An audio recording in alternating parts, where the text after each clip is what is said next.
Alhamdulillah. Alhamdulillah wahdah sadaqa wa'dah wa nasara 'abdah wa 'azza jundah wa hazamal ahzaba wahdah. Wassalatu wassalamu ala Rasulillah wa ala alihi wa ashabihi wa mawalah. Amma ba'd. Faqala ta'ala fi kitabihil karim. A'udzu billahi minasy syaithanir rajim.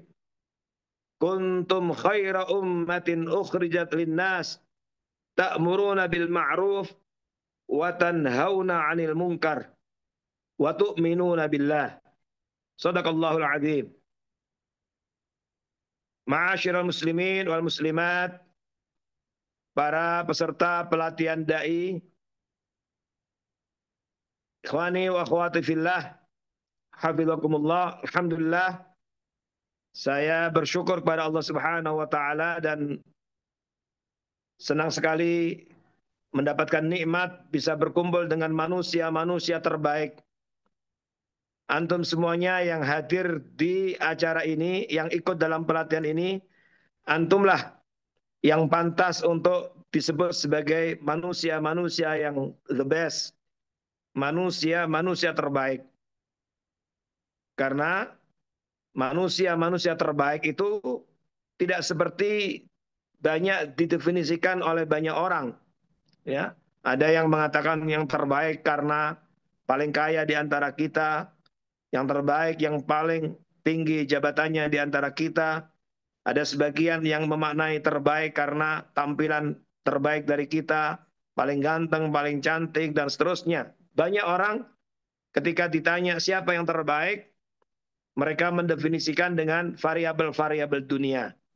Tapi kita hari ini, ya, kita harus pastikan dan kita syukuri nikmat yang Allah berikan kepada kita, karena dengan mengikuti acara pelatihan dai ini, dengan berkomitmen menjadi dai, orang-orang yang mengajak kepada kebaikan, maka antumlah yang pantas menjadi manusia yang terbaik.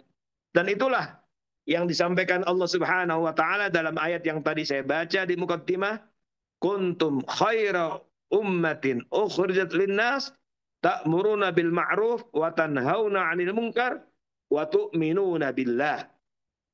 Jadi umat ini menjadi umat terbaik, keluarga terbaik, masyarakat terbaik, termasuk antum menjadi pribadi terbaik, karena ada 3 hal yang melekat dalam diri manusia. Apa itu? Ta'muruna bil ma'ruf wa tanhauna 'anil munkar. Karena semangat mengajak kepada yang ma'ruf dan semangat mencegah hal yang mungkar dengan berbagai macam kemampuan, ya, dan apa yang kita miliki.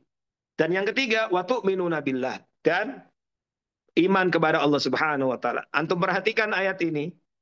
Allah Subhanahu wa taala akhirkan iman kepada Allah, dan Allah kedepankan, dahulukan amar ma'ruf nahi mungkar yang merupakan bagian dari apa yang dilakukan oleh dai seperti antum semuanya. Didahulukan amar ma'ruf nahi mungkar li ahamiyatil amr bil ma'ruf wan nahi mungkar. Karena betapa pentingnya amar ma'ruf nahi mungkar, betapa pentingnya tugas-tugas dai, sehingga antum semuanya adalah khairun nas. Antum semuanya adalah khairu ummah. Ketika kita senantiasa semangat untuk melakukan dan melaksanakan fungsi-fungsi kita sebagai dai, yang selalu semangat dalam mengajak kepada kebaikan dan perbaikan. Kebaikan dan mengajak kepada kebaikan dan perbaikan. Karena itu sekali lagi saya senang sekali dan bersyukur kepada Allah Subhanahu wa taala. Ya, meskipun mohon maaf ya, saya dihubungi oleh panitia ya mendadak, dan saya coba cari waktu yang tepat. Ini juga sebenarnya saya dalam perjalanan, maka saya istirahat sebentar. Ini acara yang keempat yang saya lakukan dari sebelum subuh. Jadi tadi saya sempatkan istirahat sebentar untuk Zoom dengan antum karena khawatir saya habis ini ada acara lagi, Rakol Wheel, ya, di PW IKD di Banten. Tapi saya sengaja istirahat supaya tadinya saya mau sampaikan materinya di tengah perjalanan, tapi takutnya ada gangguan sinyal dan seterusnya, maka saya sempatkan istirahat untuk kemudian setelah ini saya mohon izin tidak bisa lama untuk melakukan perjalanan lagi menuju Banten untuk menyampaikan materi di acara Rakolwil PWIK di Banten. Jadi sekali lagi selamat ya atas ya karunia dan nikmat Allah Subhanahu wa taala ini. Dan Allah Subhanahu wa taala juga sampaikan dalam ayat yang lain, "Wa man ahsanu qawlan mimman da'a ilallah wa 'amila shalihan wa qala innani minal muslimin." Ayat ini juga sama. Coba Allah katakan, "Wa man ahsanu qawlan." Siapa yang terbaik ucapannya? Adakah orang yang terbaik ucapannya daripada orang mimman da'a ilallah, daripada orang yang mengajak kepada Allah. Dan antum semuanya para da'i mengajak kepada Allah. Wa amila salihah, melaksanakan amal soleh sehingga menjadi contoh teladan. Wa qala innani minal muslimin, dan kemudian menyampaikan innani sesungguhnya aku adalah termasuk orang-orang Islam yang berserah diri kepada Allah. Antum perhatikan ayat ini, kalau pakai logika harusnya runutnya itu adalah orang mengatakan dirinya muslim lalu mengamalkan Islam baru kemudian mendakwakan Islam. Tapi ayat ini Allah dahulukan dakwah dulu, lalu beramal soleh, lalu mengatakan dirinya muslim. Apa artinya? Ini artinya bahwa orang yang berdakwah seperti antum yang mengikuti pelatihan dai, dan insya Allah setelah pelatihan ini semakin semangat untuk berdakwah, adalah orang-orang yang terbaik ucapannya, orang-orang yang the best. Dan karena itu sekali lagi kita bersyukur kepada Allah Subhanahu wa taala atas nikmat ini, dan mari kita jaga nikmat ini, dan selesai pelatihan ini kita harus semakin semangat dalam berdakwah, dalam mengajak kepada kebaikan dan perbaikan. Apalagi ada jaminan dari Allah, orang-orang yang selama hidupnya ketika menjalani profesi, aktivitas apapun, apakah guru, apakah petani, pebisnis, apakah dia orang yang bagian keamanan, atau apapun profesi yang dijalaninya, tapi punya komitmen dan semangat menjadi da'i. Karena hakikatnya setiap muslim, apapun profesinya adalah da'i. Maka bersamaan dengan menjalani profesinya, bersamaan dengan itu dia tampil sebagai da'i. Orang-orang yang semangat mengajak kepada kebaikan, mencegah kemungkaran, semangat mengajak kepada kebaikan dan perbaikan, maka Allah menjamin seperti ayat di dalam surat Ali Imran, wal takum minkum ummatu yad'una ilal khair wa ya'muruna bil ma'ruf wa yanhauna 'anil munkar. Apa? Allah menjamin wa ulaika humul muflihun. Jadi orang-orang yang semangat melaksanakan kebaikan dan perbaikan sebagai dai seperti antum semuanya ini adalah wa ulaika humul muflihun. Allah menjamin mereka lah orang-orang yang muflihun, orang-orang yang meraih kebahagiaan, meraih keberuntungan, meraih kesuksesan. Kata sebagian ulama tafsir, mengapa dalam ayat ini masih dihadirkan lafadz hum? Nah, kenapa Allah tidak mengatakan wa ulaikal muflihun, tetapi wa ulaika humul muflihun? Kenapa? Kata sebagian ulama tafsir, aila ghairuhum. Jadi kalau antum belajar bahasa Arab, yang belajar bahasa Arab, kalau kita mengatakan wa ulaikal muflihun itu benar, susunan katanya, tata bahasanya benar, nggak ada yang salah. Tetapi Allah hadirkan dhamir hum sehingga kita baca wa ulaika humul muflihun. Maksudnya kata sebagian ulama tafsir, ai la ghairuhum. Maksudnya seakan-akan orang lain selain dai belum dianggap orang yang beruntung yang hakiki. Selain dai belum dianggap orang yang sukses yang hakiki. Maka para dai adalah orang-orang yang dipastikan meraih kebahagiaan, keberuntungan, kesuksesan tentunya di dunia wal akhir. Saudara sekalian, ikhwani wa akhwati hafizakumullah. Lalu pertanyaannya sekarang, Apa yang perlu kita lakukan? Ya. Strategi dakwah masa kini seperti apa yang perlu kita persiapkan? Langkah-langkah seperti apa yang perlu kita persiapkan agar kita bisa memaksimalkan peran dai, peran kita sebagai dai. Pada kesempatan ini saya ingin sampaikan ada 7 langkah dan strategi yang perlu kita persiapkan. Yang pertama adalah ma'rifatu fiqhud da'wah. Ikhwani wa akhwati fillah, apa itu? Mengenal dengan baik fiqhud dakwah. Maka acara yang antum ikuti hari ini dan esok ya, kalau salah 2 hari ya, pelatihan dai ini, pelatihan dai muda ini adalah kesempatan emas, kesempatan yang baik untuk memperdalam dan mengenal dengan baik fiqhud dakwah. Apa itu fiqhud dakwah? Tentang berbagai macam wawasan dan pengetahuan tentang dakwah. Kenapa? Karena kalau kita tidak memiliki wawasan pengetahuan yang baik tentang ini, maka faqidu syai' la yu'ti. Orang yang nggak punya sesuatu bagaimana dia bisa memberi? Maka memahami fiqh dakwah penting. Fiqh dakwah ini, saudara sekalian, bukan hanya kita faham, oh definisi dakwah ini begini. Oh dakwah itu secara bahasa, secara istilah begini. Bukan hanya itu saja. Tetapi bagaimana kita menerapkan di lapangan ketika mengajak orang kepada kebaikan, amar ma'ruf nahi mungkar, ini bagian dari fiqh dakwah. Oleh karena itu, ini perlu kita pahami. Apalagi kita hidup di zaman seperti sekarang dengan berbagai macam tantangan-tantangan dakwah, ya. Terus masuk juga dihadapkan dengan berbagai macam tribulasi dakwah. Maka tentu saja kita harus memahami betul fikih dakwah. Ya. Fikih dakwah itu apa? Fikih dakwah itu termasuk di dalamnya apa yang tepat kita gunakan untuk mendakwai seorang. Kadang-kadang yang namanya mad'u, orang yang kita dakwai pun juga beragam. Kita berdakwah di daerah mana, apalagi kita hidup di Indonesia dengan latar belakang ya, sosiokultural yang luar biasa. Bahasanya, kebiasaannya, kulturnya kadang-kadang beda-beda. Maka skala prioritas materi-materi dakwah pun kadang-kadang berbeda-beda. Dan inilah yang disampaikan oleh Rasulullah SAW kepada Mu'adz bin Jabal ketika diutus untuk berdakwah ke Yaman, masyarakat Yaman, maka pertama kali Nabi ingatkan pentingnya memahami ini. Maka diantaranya Rasulullah SAW panggil Mu'adz bin Jabal radhiyallahu an dan kemudian dikenalkan, diantaranya dikenalkan fikih dakwah.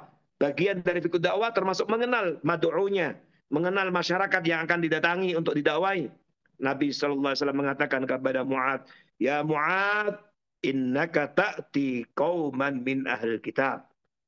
Wahai Mu'adz, kamu nanti akan mendatangi satu daerah, satu negeri yang di sana penduduknya adalah ahli kitab. Apa Nabi ingin mengatakan? Yang kamu datangi di Yaman nanti bukan orang seperti di Mekah. Di Mekah wasaniyun musyrikun, menyembah berhala, paganisme. Tapi yang kamu datangi di Mekah adalah ahli kitab. Mereka adalah orang Yahudi Nasrani. Fa'awwalu ma tad'u ilaih, maka pertama kali silabus kurikulum yang engkau praktekkan mengajak mereka apa? Mengajak kepada Allah. Dan seterusnya, dan seterusnya. Jadi ini adalah bagian dari bagaimana Nabi mengenalkan fikih dakwah. Dan karena itu pelatihan seperti ini menjadi penting. Karena kita dibekali dengan berbagai macam materi-materi tentang dakwah. Sehingga begitu selesai melaksanakan pelatihan, kita praktek di lapangan, kita paham. Oh begini dalam berdakwah. Termasuk memahami fikih dakwah, ikhwani wa akhwati fillah, adalah memahami cara, waktu yang tepat, ya, skala prioritas kurikulum. Ya. Misalnya, saya ingin termasuk fikih dakwah. Ya. Antum, misalnya di antara antum ada yang diutus, ya. nanti diutus, dikirim berdakwah ke Papua atau Papua Barat, daerah sana. Maka begitu antum datang ke sana, bertemu dengan masyarakat Papua, langsung materi pertama antum sampaikan kepada mereka, apa? Haramnya makan babi, misalnya. Apakah salah? Tidak salah. Haramnya minuman keras, itu materi pertama. Apakah materinya salah? Tidak salah. Syariat Islam mengatakan seperti itu. Tapi kalau antum pertama kali menginjak kaki di Papua, skala prioritas materi yang antum sampaikan adalah tentang itu. Padahal itu juga tidak salah, secara fikul ahkam tidak salah, fikih hukumnya. Maka apa yang terjadi kira-kira? Antum bertahan lama nggak di sana? Barangkali hari itu juga antum akan disuruh keluar dari Papua. Kenapa? Karena yang namanya babi, minum-minuman keras dan seterusnya itu adalah hal yang melekat. Babi biasa kebiasaan. Saya pernah ke sana, masyarakat sana udah biasa. Di rumahnya babi biasa itu biasa. Artinya apa? Ini bukan skala prioritas. Dari sisi fikul ahkam, fikih hukumnya tidak salah. Tapi dari sisi pendekatan fikih dakwah, ini tidak tepat, nggak bijak. Paham tuh? Nah ini penting. Maka ini pentingnya di sini. Maka fikih dakwah penting. Inilah yang nanti antum akan terima selama mengikuti pelatihan ini, dan tentu saja tidak boleh merasa cukup dengan pelatihan ini, terus mengembangkan dengan banyak baca dan seterusnya. Yang kedua, di antara langkah dan strategi yang harus kita miliki berdakwah di zaman masa kini adalah ulul himmah. Kita harus punya motivasi yang tinggi dalam dakwah ini. Akhi, ukhti, bersyukurlah sekali lagi, bersyukurlah kepada Allah Subhanahu wa taala ketika antum dipilih oleh Allah, diberikan kesadaran, pemahaman yang benar, pentingnya sebagai seorang muslim untuk melaksanakan dakwah. Kenapa? Karena tidak semua orang muslim itu faham tentang kewajiban dakwah ini. Padahal jelas, marra'a minkum munkaran falyughayyiru biyadihi, fa illam yastati' fa bilisani, fa illam yastati' fa biqalbi, wa dzalika adhaful iman.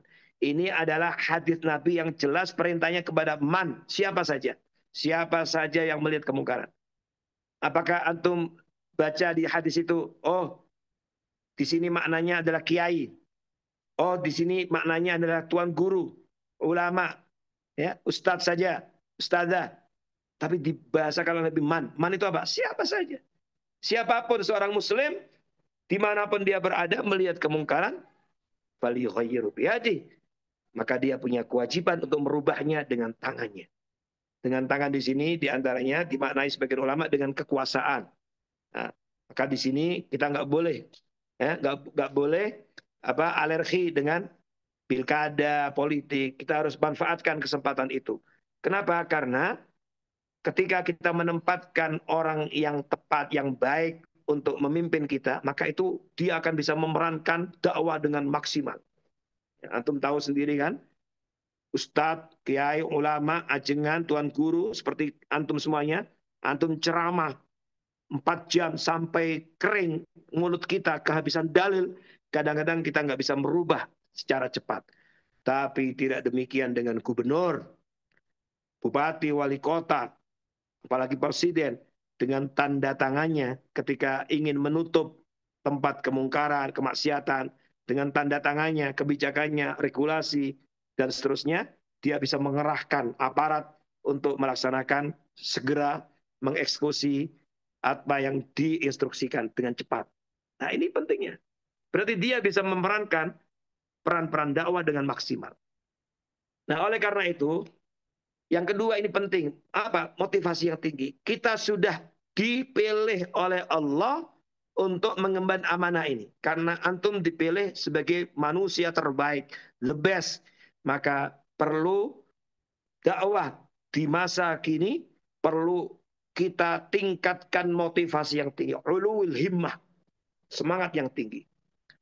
Apa yang sudah Allah pilihkan jalan dakwah ini, kita nikmati, kita cintai, kita sukai, dan kemudian kita berusaha secara maksimal untuk bisa memberikan yang terbaik, memberikan kontribusi andil yang terbaik sesuai dengan kemampuan kita, sehingga kita bisa meninggalkan banyak jejak kebaikan.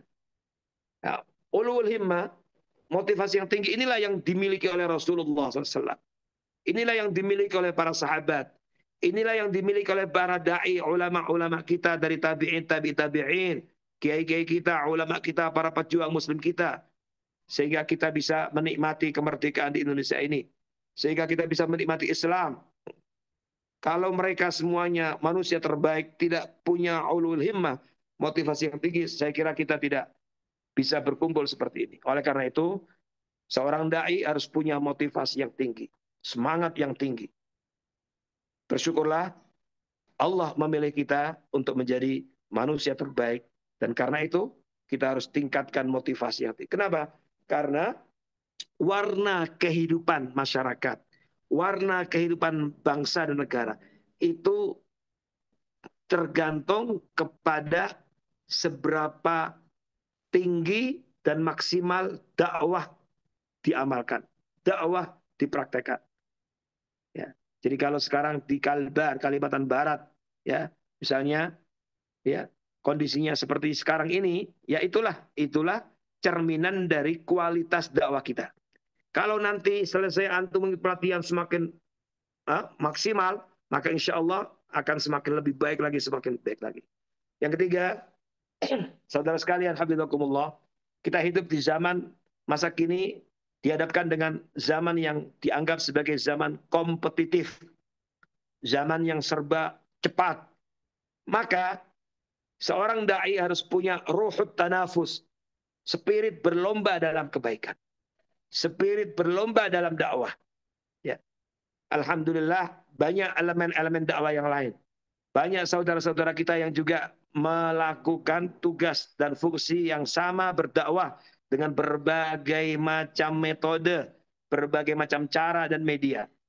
Dan itu semuanya jangan dianggap sebagai pesaing, tapi kita anggap sebagai bagian dari fastabiqul khairat. Maka kita harus punya spirit berlomba dalam kebaikan, ruhut tanafus. Ruhut tanafus inilah yang dulu Nabi SAW tanamkan kepada para sahabatnya. Sehingga tampillah da'i-da'i sekaliber Abu Bakar Siddiq radhiyallahu anhu, sekaliber Umar bin Khattab radhiyallahu anhu, sekaliber Utsman bin Affan, Ali bin Abi Thalib radhiyallahu anhu. Mereka semuanya ditarbiyah, dididik oleh Nabi, ditanamkan ruhut tanafus, spirit untuk berlomba dalam kebaikan. Maka kita baca dalam sejarah bagaimana Sayyidina Umar bin Khattab itu berlomba dalam kebaikan dengan Abu Bakar. Pada saat Nabi sedang mempersiapkan perang Tabuk, yang waktu itu kondisi keuangan negara sedang paceklik, sedang krisis, maka Nabi menyemangati para sahabatnya untuk berlomba mendonasikan hartanya, membantu perjuangan dan dakwah Islam saat itu. Maka pada saat itu kata Sayyidina Umar dalam hatinya, inilah saatnya saya bisa mengalahkan Abu Bakar Siddiq. Maka Sayyidina Umar datang dengan membawa separuh hartanya. Dari mana kita tahu menyumbangkan, mendonasikan separuh hartanya? Dari jawaban Sayyidina Umar ketika ditanya oleh Rasulullah SAW. Begitu Sayyidina Umar membawa karungan dari hartanya. Dulu kan bukan kertas, tapi karung-karungan. Maka ditanya oleh Nabi, ya Umar, banyak sekali kau membawa hartamu. Ma tarakta li ahlik, apa yang kau tinggalkan untuk keluargamu? Apa jawab Sayyidina Umar? Taraktu lahum Allah wa Rasul. Taraktu lahum nisfah. Kata Sayyidina Umar, ya Rasulullah, aku tinggalkan untuk mereka, keluargaku, separuhnya. Nah, dari sini kita tahu berarti Sayyidina Umar mendonasikan separuh dari hartanya. Banyak sekali. Tapi tidak lama kemudian, kata Sayyidina Umar, ini saatnya aku mengalahkan Abu Bakar. Tapi ternyata nggak lama kemudian datang Abu Bakar Siddiq membawa harta yang jauh lebih banyak lagi. Sehingga Rasulullah SAW kaget, sekaligus kagum.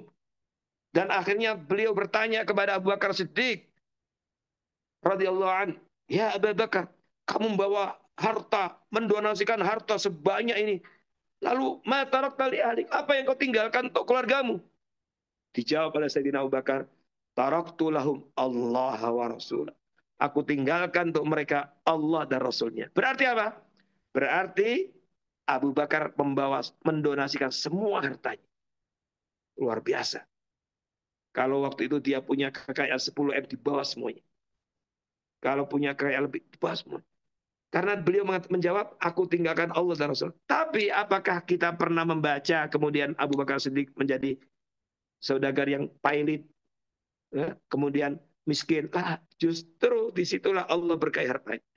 Yang ingin kita sampaikan, bagaimana Nabi SAW menanamkan ruh tanafus di antara para da'i pada zaman itu. Para sahabat radhiyallahu anhum yang mereka adalah gurunya para da'i. Ditanamkan spirit untuk berlomba dalam kebaikan. Nah, ini penting. Jadi kalau kita melihat ada teman da'i kita kok punya inovasi ini, kalau itu baik, kenapa enggak kita contoh? Lalu kita kembangkan diri. Nah, kita belajar dari orang lain, belajar dari orang-orang da'i yang sukses. Kemudian yang keempat adalah at-tahsil al-ilmi. Bagaimana seorang da'i tidak boleh pensiun, tidak boleh merasa puas, tidak boleh merasa sudah cukup dengan ilmu yang dimilikinya. Tapi seorang da'i, ya, masa kini adalah da'i yang terus memperdalam ilmu pengetahuannya.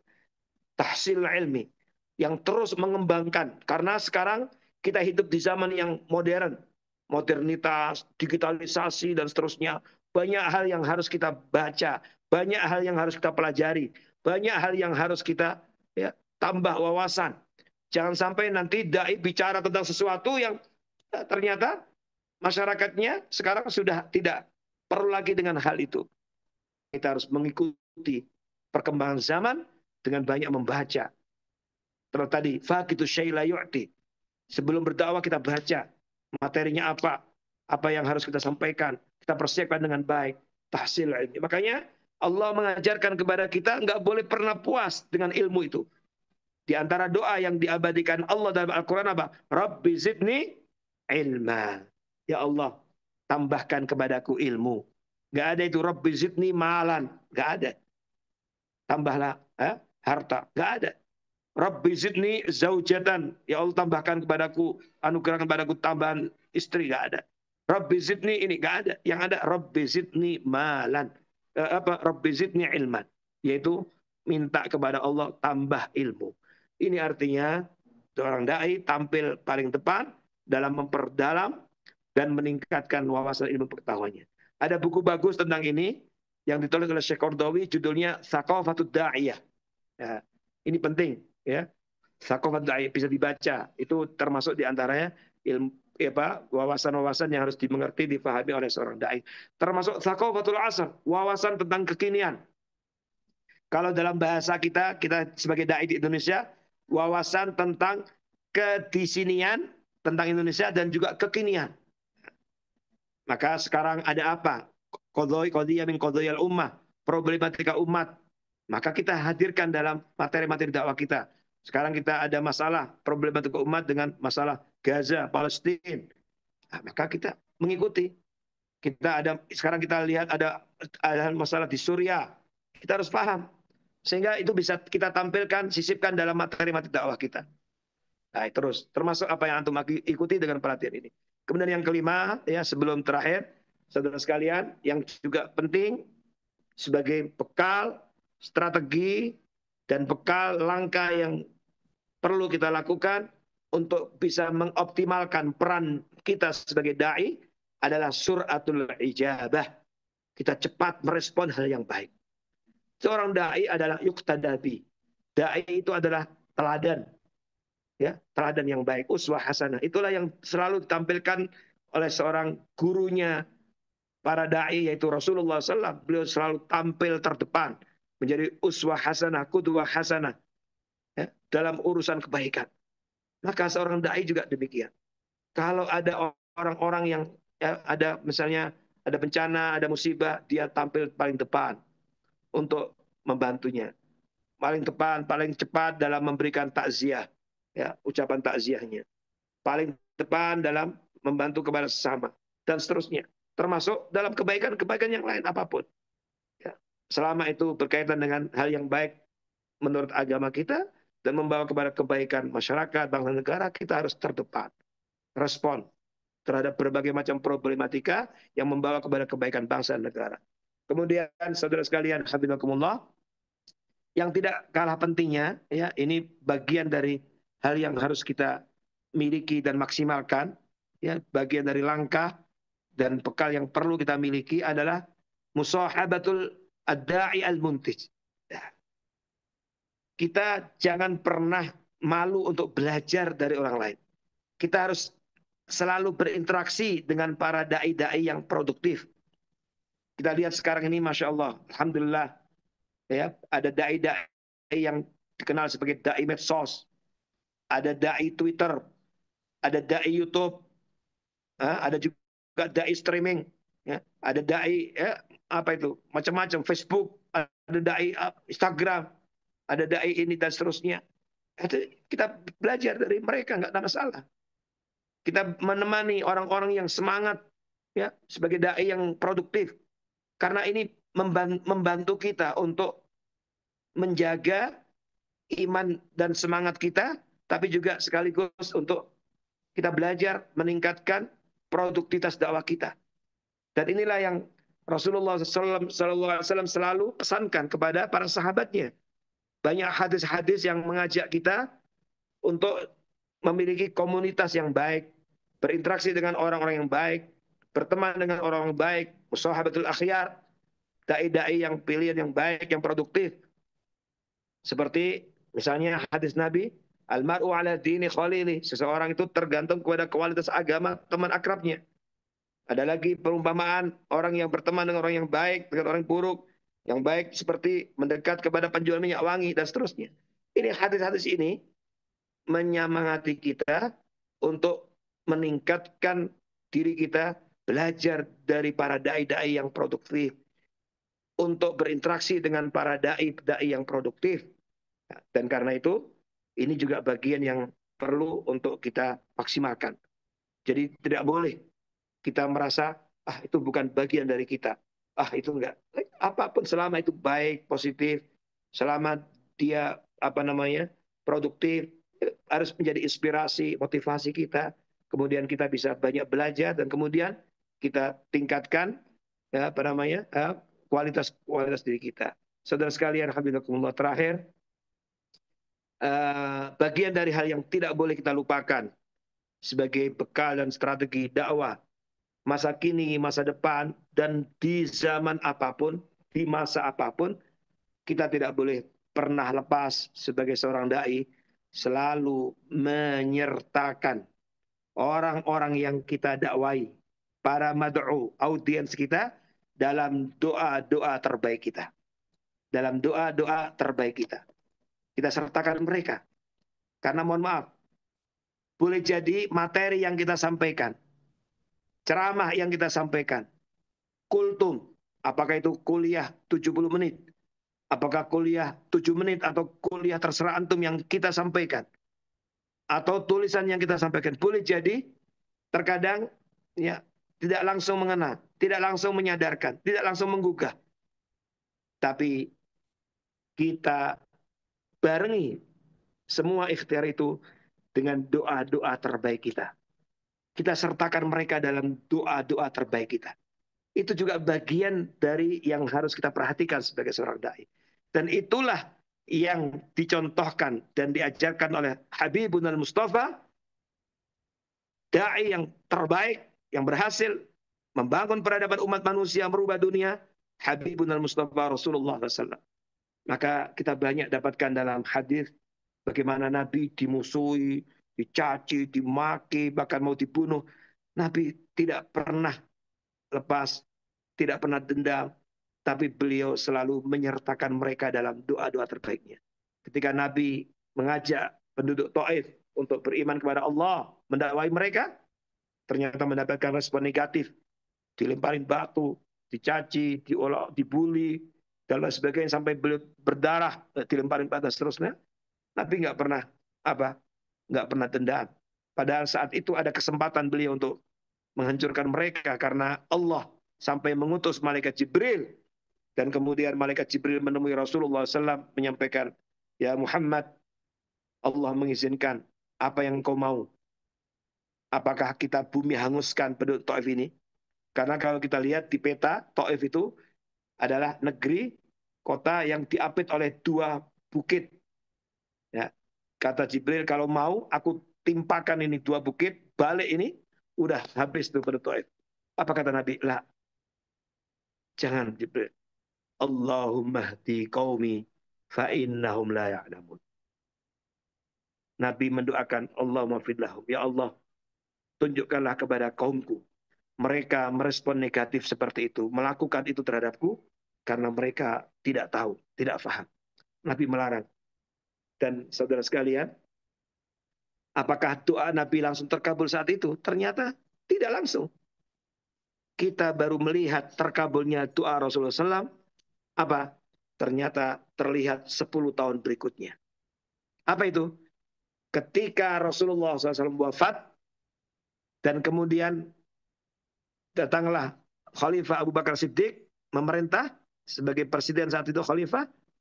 Pada saat itu ada yang namanya Harokatul Irtidad, gerakan murtad.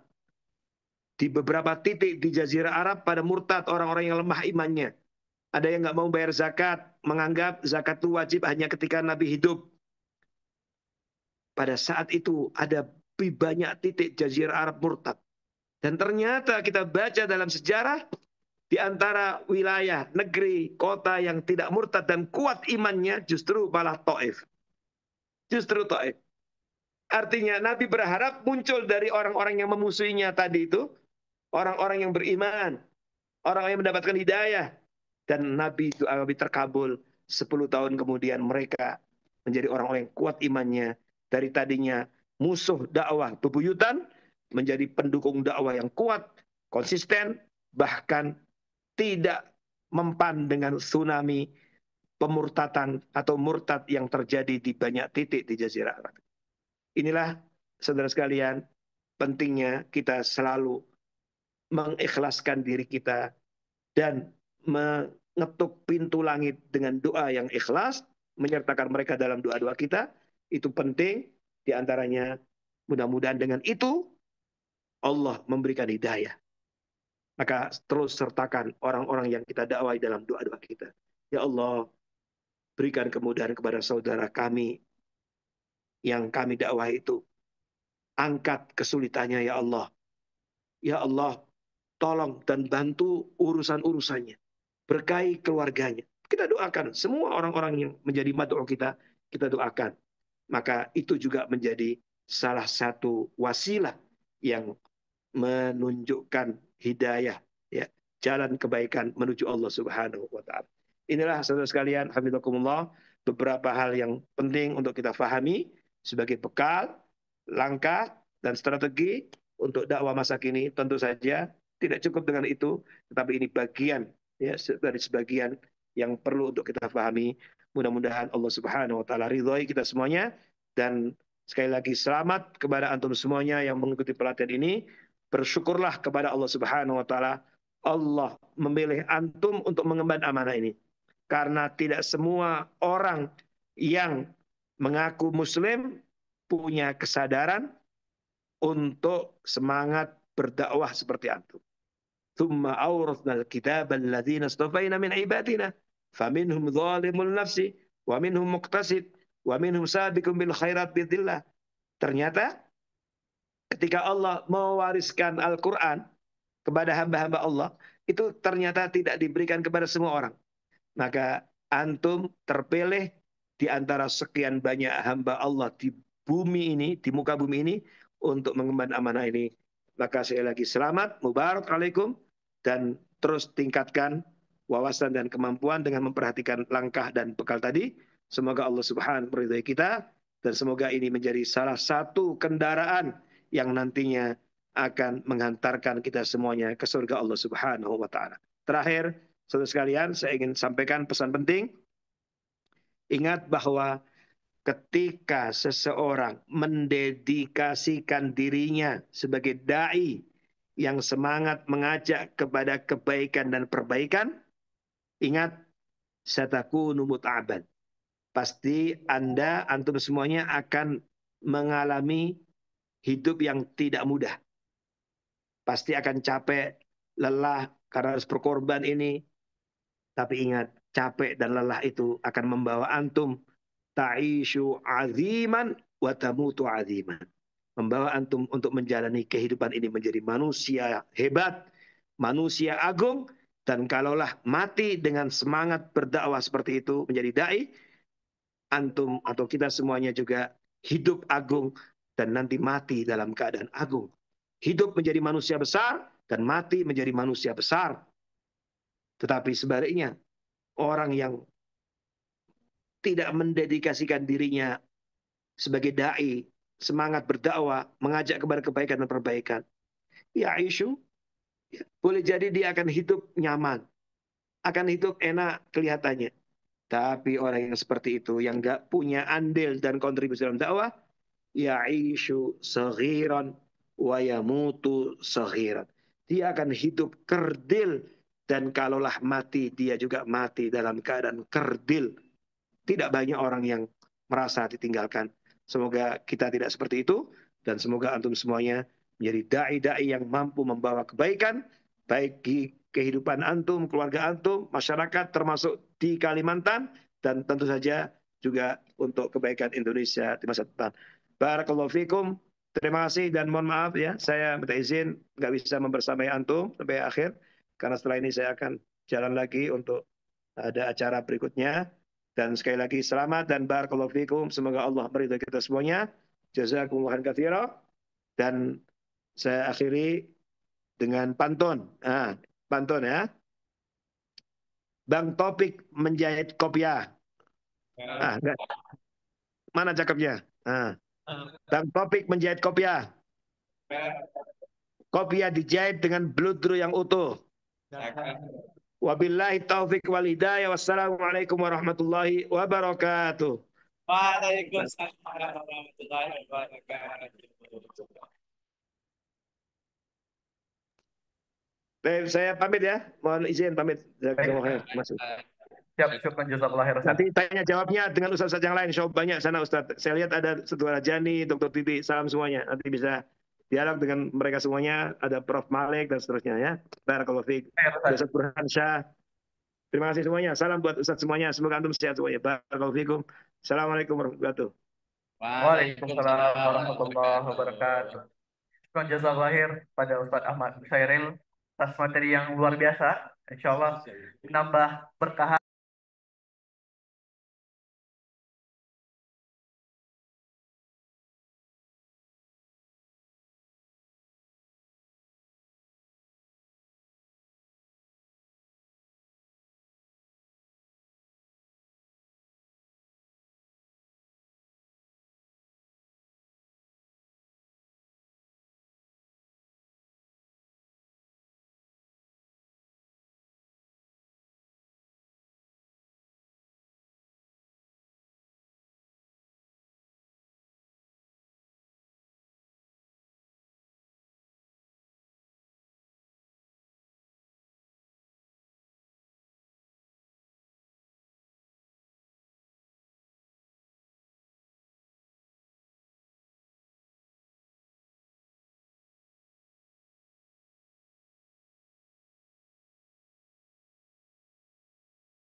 Awal